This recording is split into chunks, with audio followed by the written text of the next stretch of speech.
রাত, ঝড়, অন্ধকার। একটা নির্জন গ্রামে রাত হলেই অদ্ভুত শব্দ শোনা যায়। বাতাস, কুকুরের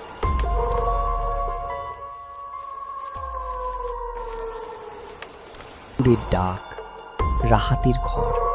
আজকে কেমন যেন অদ্ভুত লাগছে।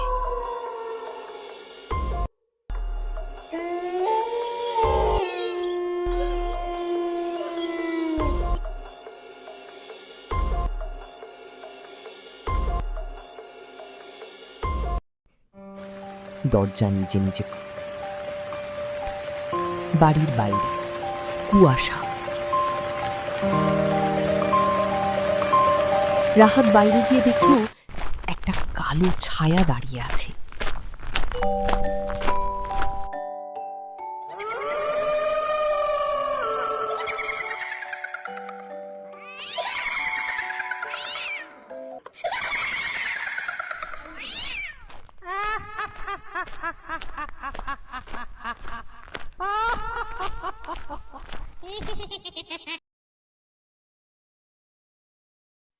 সে দৌড়াতে লাগলো, কিন্তু পেতনিটা তাকে ছেড়ে দিল পুরনো গাছের নিচে।